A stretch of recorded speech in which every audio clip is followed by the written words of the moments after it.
વિદ્યાર્થી મિત્રો કેમ છો બધા મજામાં ને? ચેપ્ટર 4 ઉષ્મા ધોરણ 7. હવે ધોરણ 7 ની અંદર ચેપ્ટર 4 ઉષ્મા ની અંદર આપણે ઘણું બધું જોઈ ગયા બેન. પેલું છે કે ક્લિનિકલ થર્મોમીટર, લેબોરેટરી થર્મોમીટર. આ બે વચ્ચેનો ભેદ ખબર પડે કે ક્લિનિકલ થર્મોમીટર કેવું હોય અને લેબોરેટરી થર્મોમીટર કેવું હોય. ત્યારબાદ આપણે ઉષ્માનયન જોયું. ઉષ્માનયન એટલે શું? તો કે પદાર્થ છે એક છેડાથી બીજા છેડા તરફ પ્રસરણ પામે છે. ગરમ છેડાથી ઠંડા છેડા તરફ પદાર્થનું પ્રસરણ થશે, એને કહેવાય ઉષ્માનયન. હવે આપણે આગળ જોઈએ તો કે પ્રવૃત્તિ 4.9.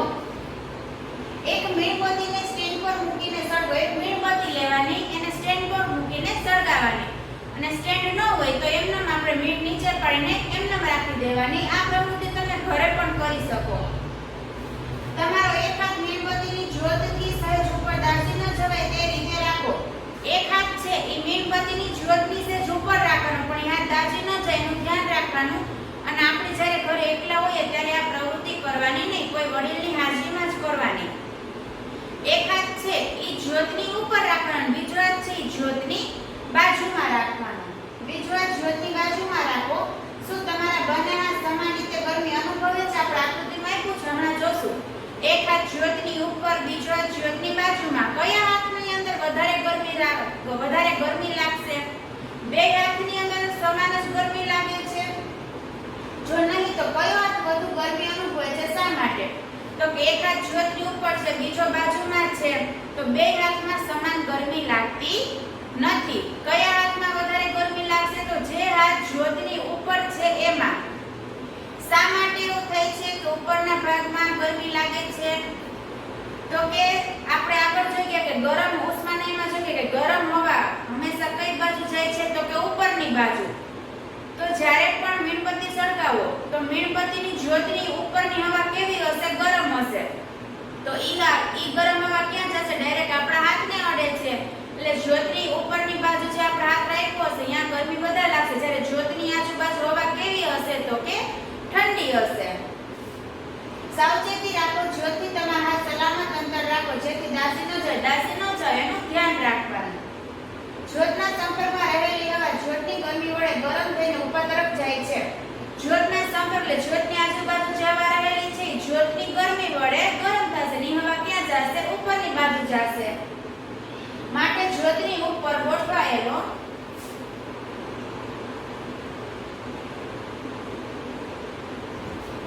જ્યોતની ઉપર જે ગોઠવાયેલો હાથ છે ત્યાં વધારે ગરમીનો અનુભવ થશે.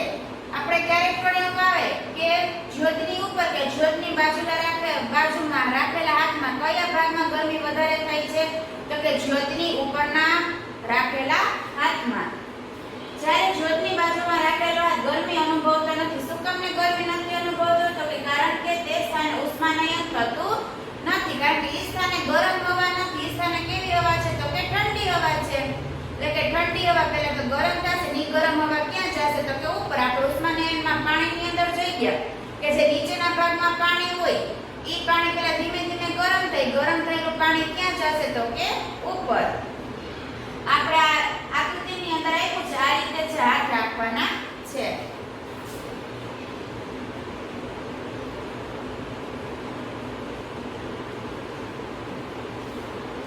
હવે જોઈએ તો કે સમુદ્ર કાંઠાના વિસ્તારોમાં વસતા લોકો અદ્ભુત ઘટનાનો અનુભવ કરતા હોય છે. સમુદ્ર કાંઠાના વિસ્તારોની અંદર જે લોકો વસે છે એ લોકો અદ્ભુત ઘટનાનો અનુભવ કરે છે. અદ્ભુત ઘટના કેવી? તો આપણે જોઈએ દિવસના ભાગમાં સમુદ્રના પાણી કરતા જમીન ઝડપથી ગરમ થાય છે. દિવસ દરમિયાન જ્યારે આપણે સમુદ્ર કિનારે જઈએ તો રેતી વધારે ગરમ હોય ને રેતી કરતા પાણી કેવું હશે? તો કે ઠંડુ હશે. જમીન પરની ગરમ હવા ઉપર તરફ ગતિ કરે છે. જે ઝડપથી ગરમ હવા થાય છે.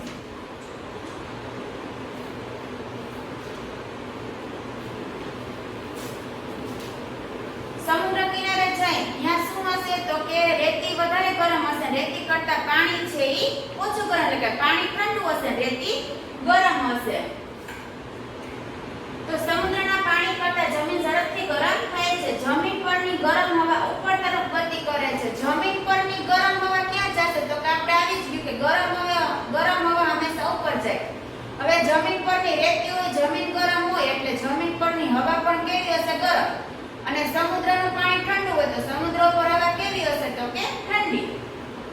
તો જમીન પરની ગરમ હવા ઉપર તરફ ગતિ કરે. એની જગ્યા લેવા કઈ હવા આવશે તો કે સમુદ્ર પરની ઠંડી હવા.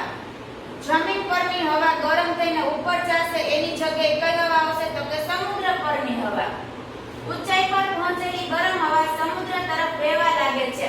હવે ઊંચાઈ પર પહોંચેલી જે હવા છે ઈ ક્યાં જશે તો ગરમ હવા સમુદ્ર તરફ વહેવા લાગે છે, ચક્ર પૂર્ણ કરે છે, આખી ચક્ર પૂર્ણ કરશે. આપણે જોઈએ તો કે આ સમુદ્ર, જમીન, હવે આ કયું છે તો કે દિવસ દરમિયાન.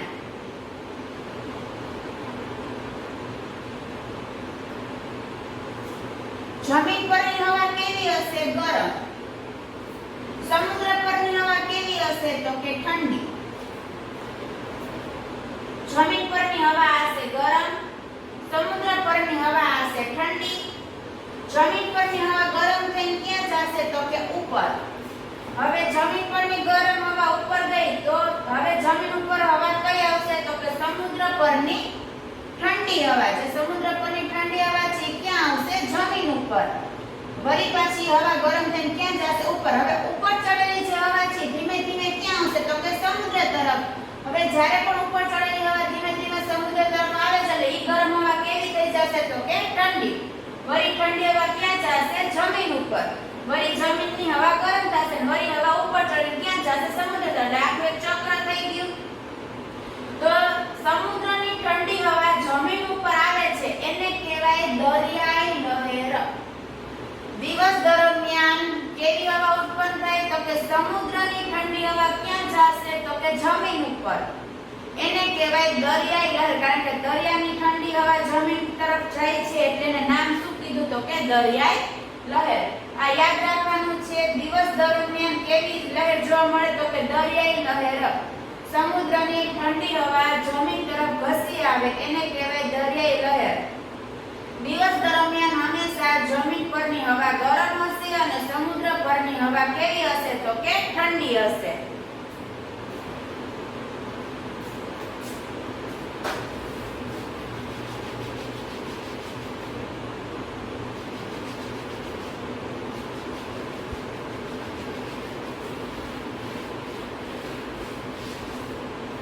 હવે ત્યારબાદ આપણે જોઈએ ઠંડકવાળી સમુદ્રની હવાને મેળવવા દરિયાકાંઠે રહેતા લોકોને મકાનોની બારી સમુદ્ર તરફની રાખવામાં આવે છે.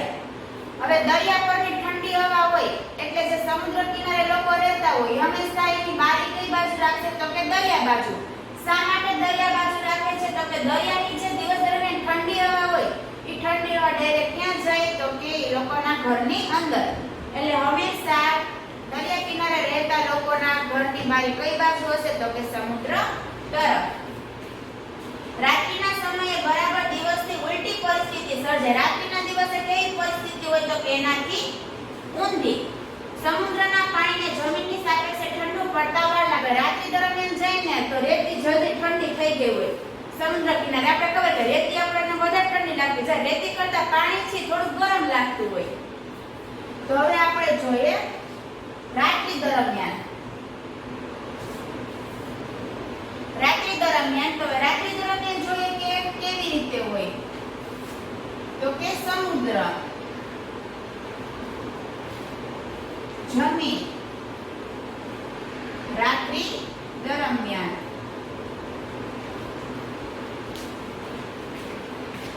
રાત્રે જ્યારે આપણે સમુદ્ર કિનારે સાથે ત્યારે જમીન કેવી હશે તો કે ઠંડી હશે. એ આપણે ખુદ અનુભવ કરતા જોઈએ છીએ.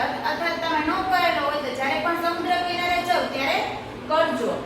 સમુદ્ર ઉપર હવા કેવી હશે તો કે ગરમ, કારણ કે સમુદ્ર ઉપરને જે ગરમ હવા હોય એને ઠંડી થતા વાર લાગે છે અને જમીન છે ઝડપથી ઠંડી થઈ જાય છે. તો રાત્રિ દરમિયાન દિવસ કરતા ઊંધી પરિસ્થિતિ હોય છે. તો સમુદ્ર પરની ગરમ હવા ક્યાં જશે? ઉપરની તરફ, કારણ કે હંમેશા ગરમ હવા ઉપરની તરફ જાય છે, ઠંડી હવા ઉપર જતી નથી. એની જગ્યાએ કેવી હવા આવશે તો કે જમીન પરની ઠંડી હવા. દિવસ દરમિયાન શું થતું હતું? સમુદ્ર પરની ઠંડી હવા જમીન ઉપર જતી જમીન પરની ઠંડી હવા ક્યાં જશે? સમુદ્ર તરફ. સમુદ્રની જે ઉપર જે ગરમ હવા ઉપર ગઈ છે ઈ હવા ધીમે ધીમે ક્યાં આવશે? તો કે જમીન તરફ. જ્યારે પણ જમીન તરફ હવા આવે છે હવા કેવી થઈ ગઈ હશે? તો કે ઠંડી. એટલે ઠંડી હવા ક્યાં આવશે? જમીન ઉપર. તો આખું ચક્ર થઈ ગયું. જમીન પરની ઠંડી હવા સમુદ્ર તરફ જાય છે, સમુદ્રની ગરમ હવા ઉપર જાય છે, ગરમ ઊંચે ચડેલી હવા ક્યાં આવશે? ધીમે ધીમે નીચે. તો જમીનની ઠંડી હવા સમુદ્ર ઉપર આવે છે તો એને કહેવાય ભૂલહેર. દરિયાઈ લહેર કોને કહેવાય? તો કે દરિયાની હવા જમીન પર જાય. કઈ ક્યારે? તો કે દિવસ દરમિયાન. ભૂલહેર કોને કહેવાય? ભૂ એટલે જમીન, લહેર એટલે હવા. તો ભૂલહેર કોને કહેવાશે? તો કે જમીન પરની ઠંડી હવા ક્યાં જશે? સમુદ્ર તરફ. તો આને કહેવાશે ભૂલહેર.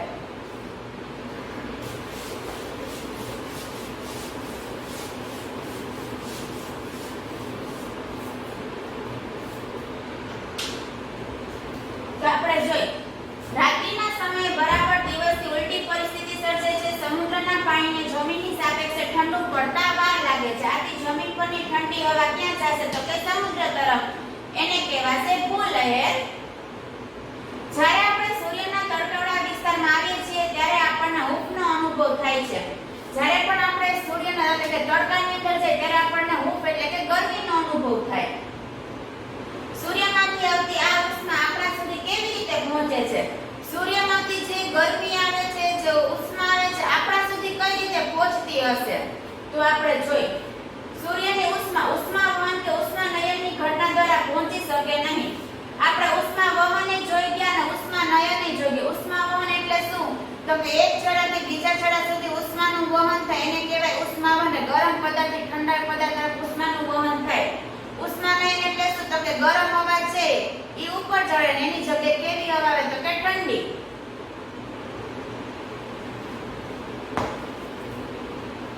કારણ આની અંદર જે ચિત્ર આપી દીધું છે દિવસ દરમિયાન ભૂલહેર આપી છે અને આ બાજુ છે ઈ રાત્રિ દરમિયાન છે.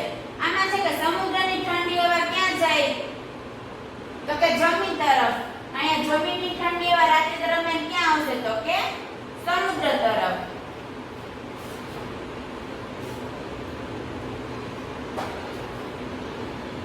સૂર્યના વચ્ચેના મોટા ભાગના અવકાશમાં માધ્યમ હોતું નથી. આપણે ખબર છે કે અવકાશની અંદર મોટા ભાગમાં માધ્યમ હોતું નથી. સૂર્યમાંથી આપણા તરફ આવતી ઉષ્મા બીજી એક પ્રક્રિયા દ્વારા પહોંચે છે. સૂર્યમાંથી જે ઉષ્મા આવે છે ઉષ્મા વહન કે ઉષ્માનયનની રીતે આપણા સુધી પહોંચતી નથી.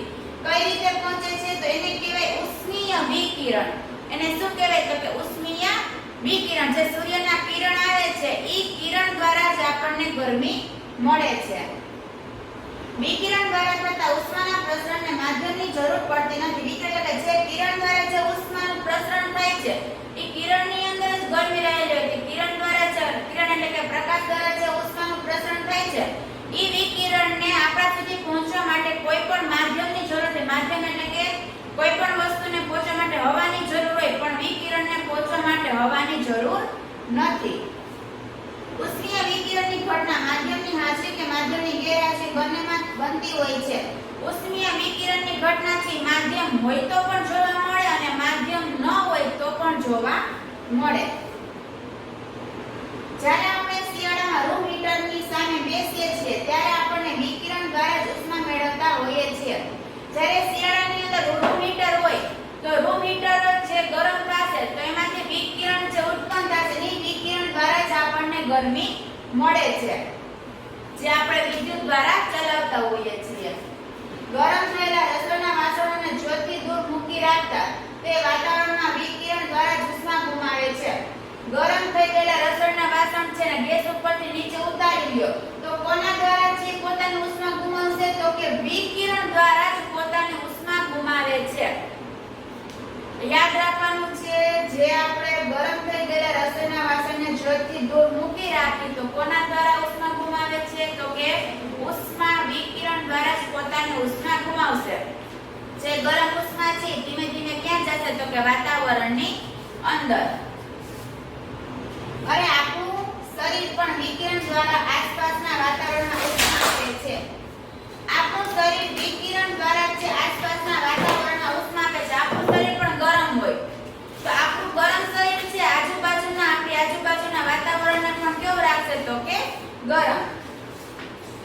બધા જ ગરમ પદાર્થો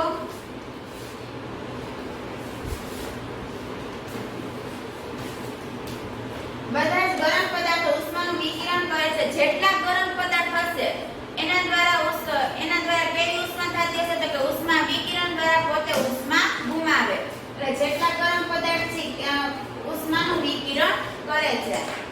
જ્યારે આ ઉષ્મા પદાર્થની સપાટી પર આઘાત થાય છે ત્યારે તેનો કેટલોક ભાગ શોષાઈ જાય છે. જ્યારે કોઈ પણ ઉષ્મા જ્યારે કોઈ પણ ગરમી પદાર્થની સપાટી પર પડશે, આઘાત થાય એટલે શું તો કે પડવું. જ્યારે પણ કોઈ ઉષ્મા પદાર્થની સપાટી ઉપર પડે છે ત્યારે તેનો કેટલોક ભાગ છે શોષાઈ જાય છે. પદાર્થ શું કરશે તો કે ઉષ્માને શોષી લેશે. કેટલોક ભાગ પરાવર્તન પામે છે, એમાંથી કેટલોક ભાગ પરાવર્તન પામે, એમાંથી કેટલોક ભાગ છે પાછો જશે ઉષ્માનો. વળી કેટલોક ભાગ તેની અંદરના ભાગમાં વહન પામે છે. કેટલાક ભાગનું શું થશે તો કે એની અંદરના ભાગમાં વહન થશે.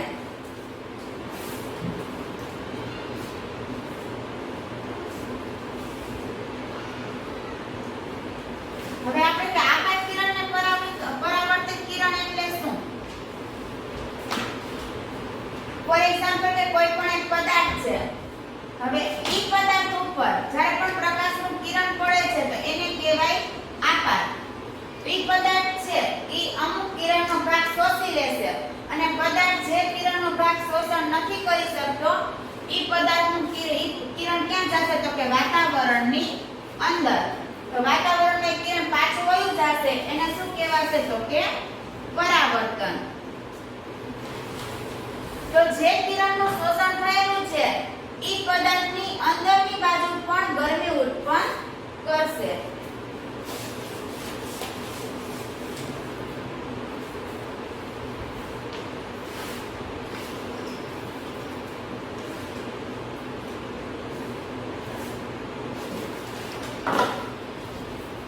પદાર્થમાં શોષાતી ઉષ્માના કારણે પદાર્થનું તાપમાન વધે છે. જે પણ પદાર્થ છે ઉષ્માનું શોષણ કરે છે એના કારણે પદાર્થનું તાપમાન વધે છે. ફોર એક્ઝામ્પલ આપણે ગેસ ઉપર તપેલીની અંદર દૂધ મૂકેલું છે તો ઉષ્મા દ્વારા પહેલા તો તપેલી ગરમ થશે, જેમ જેમ વધારે તપેલી ગરમ થશે એવી રીતે દૂધ ગરમ થશે. તમે જ્યારે સૂર્યના તડકામાં જતા હો ત્યારે તમને છત્રી વાપરવાની સલાહ શા માટે આપવામાં આવે છે? જ્યારે પણ આપણે સૂર્યના તડકાની અંદર જાય ત્યારે છત્રી વાપરવાની સલાહ શા માટે? આપણે જો કે વાપરતા તો નથી પણ શા માટે છત્રી વાપરવી જોઈએ? તો કે સૂર્યના ડાયરેક્ટ જે કિરણ આવે છે ઈ કિરણ છે ઈ આપણા શરીર ઉપર પડે ને આપણું શરીર છે કિરણને શોષી ન લે, આપણું શરીર વધારે પડતું ગરમ ન થાય એના માટે છત્રીનો ઉપયોગ કરવો જોઈએ. કારણ કે જે સૂર્યના કિરણ આવે છે એની અંદર ઘણા બધા હાનિકારક પણ તત્વો રહેલા હોય છે.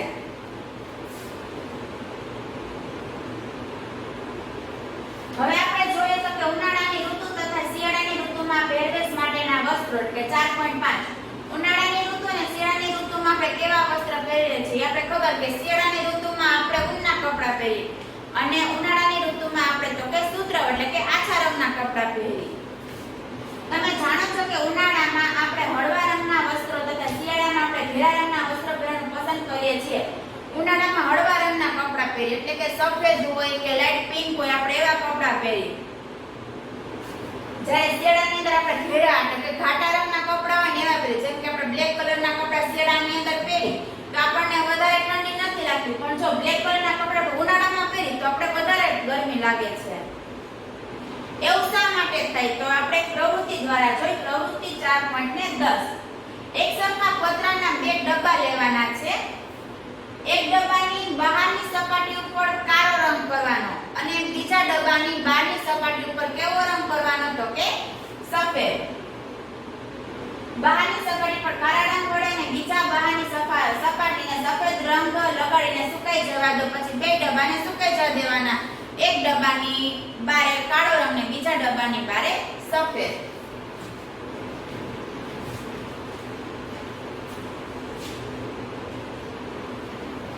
જે આપણે આકૃતિની અંદર આપ્યું છે કે કાળા રંગના પાત્ર છે ને એક છે સફેદ રંગનું.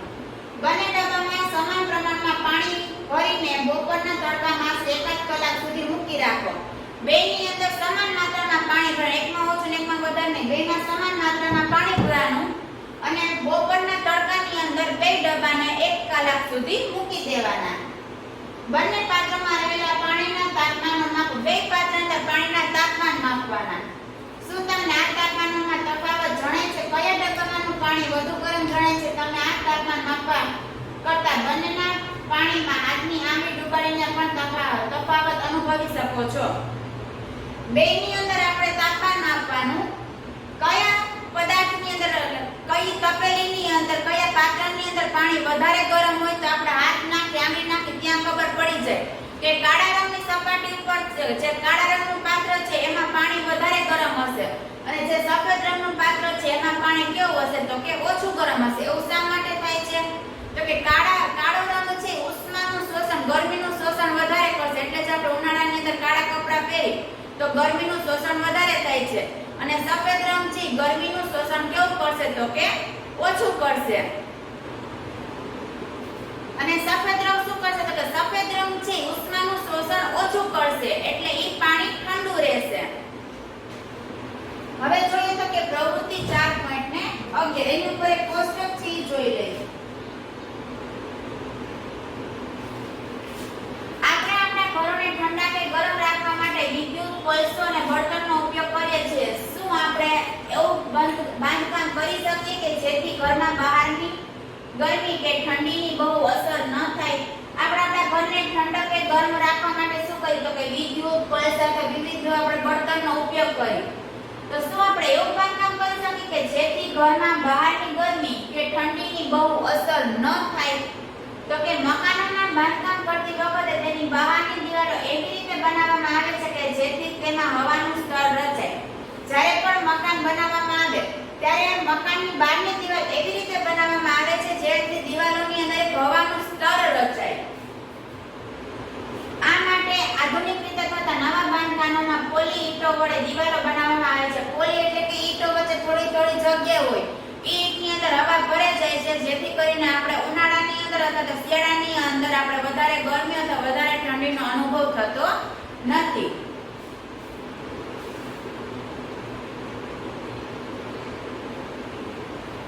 હવે ખબર પડી કે કાળા રંગની સપાટીમાં ઉષ્માનું શોષણ છે એ વધુ થાય છે જ્યારે સફેદ રંગની સપાટીની અંદર ઉષ્માનું શોષણ ઓછું થાય છે. એટલે ઉનાળાની અંદર જ્યારે પણ આપણે સફેદ રંગના કપડાં પહેરી તો સફેદ કલર શું કરશે? ઉષ્માનું શોષણ ઓછું કરશે માટે આપણને ગરમી ઓછી થશે.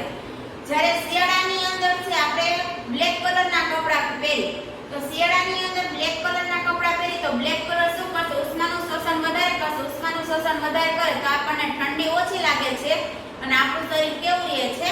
ગરમ.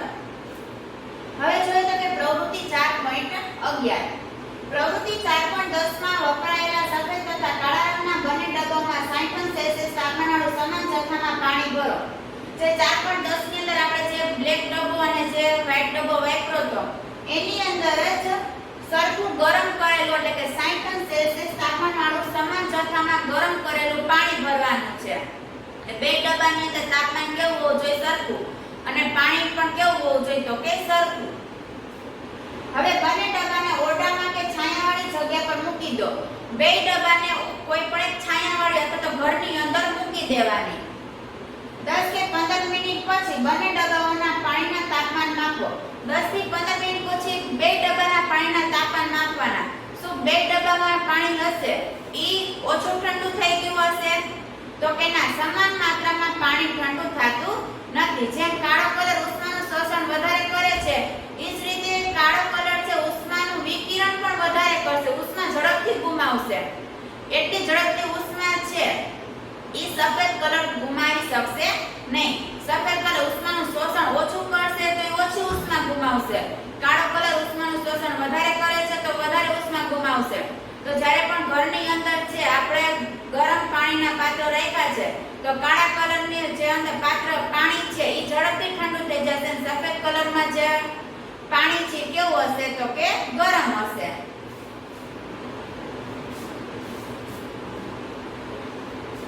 તાપમાનમાં સમાન મૂલ્યમાં ઘટાડો થાય છે ફક્ત સમાન મૂલ્યમાં ઘટાડો થતો નથી. કાળા કલરના પાત્રમાં પાણી જલ્દી ઠંડુ થશે જ્યારે સફેદ કલરના પાત્રમાં પાણી જલ્દી ઠંડુ થતું નથી. શું આ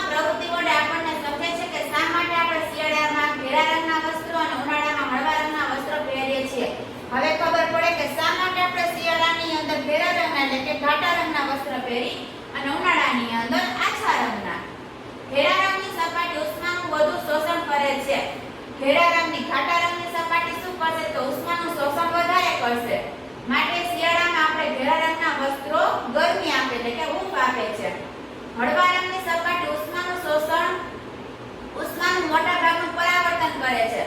હળવા રંગની સપાટી શું કરશે તો કે શોષણ ઓછું કરશે, પરાવર્તન વધારે કરશે. એટલે કે સફેદ રંગ શું કરશે શોષણ ઓછું કરશે, પરાવર્તન વધારે કરશે. એનાથી ઊંધું ઉનાળામાં હળવા રંગના વસ્ત્રો આપણને આરામદાયક લાગે છે. હવે એનાથી ઊંધું શિયાળાની અંદર છે એ આપણને ઘાટા રંગના કપડા પહેરીએ તો કાળો કલર શું કરશે તો કે ઉષ્માનું શોષણ વધારે કરશે પણ પરાવર્તન કેવું કરશે તો કે ઓછું કરશે. શિયાળામાં ઊનના વસ્ત્ર આપણને હૂંફ આપે છે. શિયાળામાં આપણે ઊનના વસ્ત્રનો ઉપયોગ કરીએ છીએ. ઊન એ ઉષ્માનું મંદ ભાગ છે. શિયાળાની અંદર આપણે ઊનના વસ્ત્રનો ઉપયોગ કરી. ઊન શું છે તો કે ઉષ્માનું મંદ ભાગ એટલે કે ઊનમાંથી ગરમી પસાર થતી નથી. વળી ઊનના રેસાઓ વચ્ચે હવા ભરાઈ જાય છે. ઊનના રેસા વચ્ચે હવા ભરાઈ જશે. આ હવા આપણા શરીરની ઉષ્માને વાતાવરણમાં જલ્દી અટકાવે છે. ઊનના રેસા વચ્ચે હવા ભરાઈ જાય છે તો એ હવા શું કરશે તો કે આપણા શરીરની જે ગરમી છે એ ગરમી છે વાતાવરણમાં જવા દેશે ને. હવા છે આપણા શરીરની ગરમીને રોકી રાખશે. તેથી આપણને હૂંફ અનુભવાય છે. એટલા માટે આપણને ઠંડી લાગતી નથી. ધારો કે શિયાળાની ઋતુમાં તમને એક જાડું બ્લેન્કેટ ઓઢવું કે બે પાતળા બ્લેન્કેટ ઓઢવા તે પસંદગી કરવાનું કહે તો તમે શેની પસંદગી કરશો? યાદ રાખો કે બે બ્લેન્કેટો વચ્ચેના ભાગમાં હવાનું સ્તર રહેલું હોય છે. શિયાળાની અંદર એક જાડું બ્લેન્કેટ ઓઢવાનું કહે અને બે પાતળા બ્લેન્કેટ ઓઢવાના કહે તો આપણે કયું બ્લેન્કેટ ઓઢી, જાડું કે પાતળું?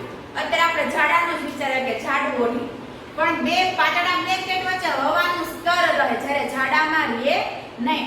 તો હંમેશા બે પાતળા બ્લેન્કેટ હોય તો બે પાતળા બ્લેન્કેટની અંદર જે હવાનું સ્તર હોય, હવાના સ્તરને લીધે આપણા શરીરની ગરમી છે એ વાતાવરણની અંદર જાતી નથી. જ્યારે જાડા બ્લેન્કેટ ઓઢશો તેમાં હવાનું સ્તર વધારે રહેશે નહીં, જેથી આપણા શરીરની ગરમી છે ક્યાં જશે? વાતાવરણમાં. તો જાડું બ્લેન્કેટ ઓઢવામાં આવશે તો ઠંડી વધારે લાગશે. જ્યારે બે પાતળા બ્લેન્કેટ ઓઢવામાં આવશે તો ઠંડી છે એ ઓછી લાગશે.